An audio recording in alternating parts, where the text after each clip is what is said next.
The 49ers thank the scheduling gods because this was the perfect get-right game in front of a national audience. Hi everyone, this is Spectator Sports. I'm your host Sebastian Fonseca. This is another Spectator Sports clip, and if you want to help this channel grow, reach a broader audience, you can do that by liking this video, subscribe to the channel, comments also really help. And if you want to get this clip on here on YouTube or on TikTok, we have that for you. Link is in the description. And let's get into recapping Thursday Night Football. Brock Purdy improves to 5-0 against the Seattle Seahawks. On Thursday Night Football, he yet again tore up the Seattle secondary, and he had 3 touchdowns and no picks. Especially in matchups opposite of Geno Smith, the Seattle Seahawks had completely floundered. Since 2022, the Seattle Seahawks have completely struggled against the San Francisco 49ers, and that is when Geno Smith took over at the helm when they shipped out Russell Wilson.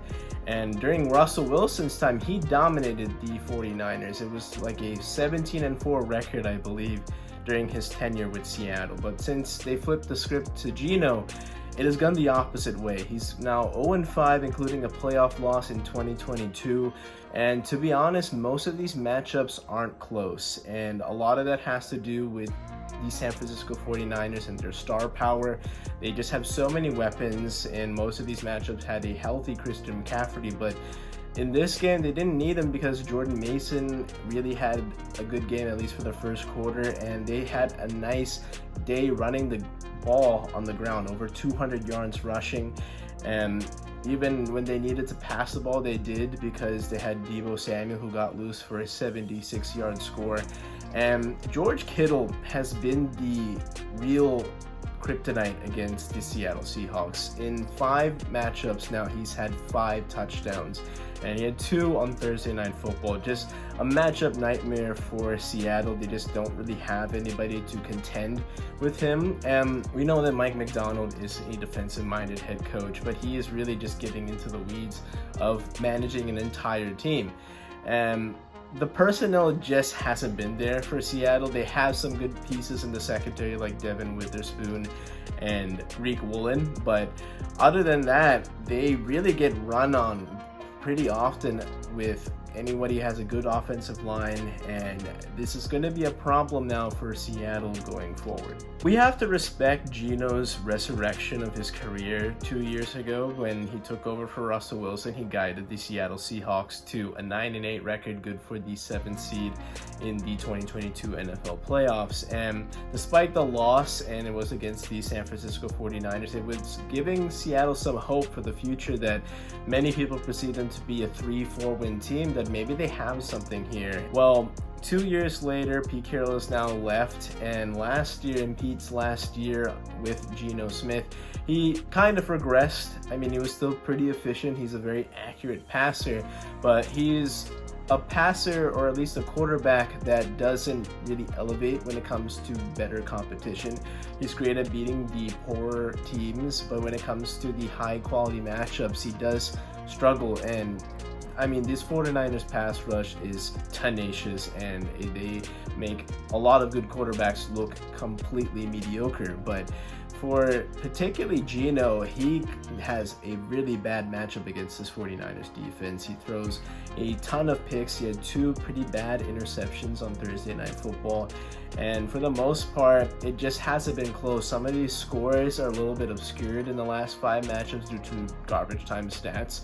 I mean, he threw it 52 times yesterday, and this was a good completion percentage, but 1 pick, 2 interceptions, and these are just opportunities that you can't waste in these type of possessions when you have such a loaded offense that you're going up against. And the weapons are there. I mean, they have 3 talented receivers. They have a couple of good running backs with Chardonnay and Kenneth Walker.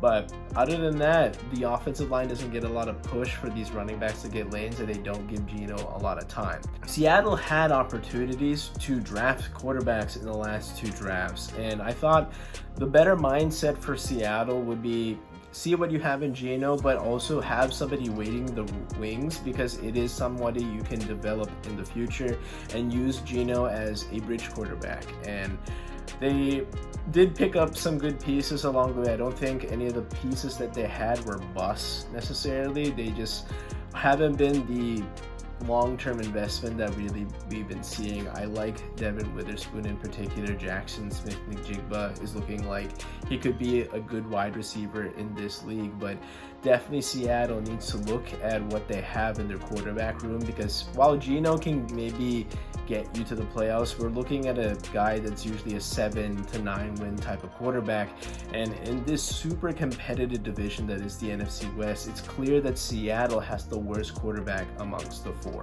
Looking at what Seattle has done recently, they started off 3-0 and they had a really good start, but if you're looking at the competition, it was Bo Nix on his rookie opening day, and the next matchup was in overtime against the New England Patriots, who we know are pretty bad now, and the third win was against Skylar Thompson and the Tua-less Miami Dolphins. So not a lot of quality competition in those wins, and since then it totally flipped the script. It's been 0-3, and they've played the Lions. They lost last week to the New York Giants, and now on Thursday night they lost to the 49ers. So they went from 3-0 to 3-3, and looking at the schedule going forward, it's not even just the competition, it's the quarterbacks that they're going up against.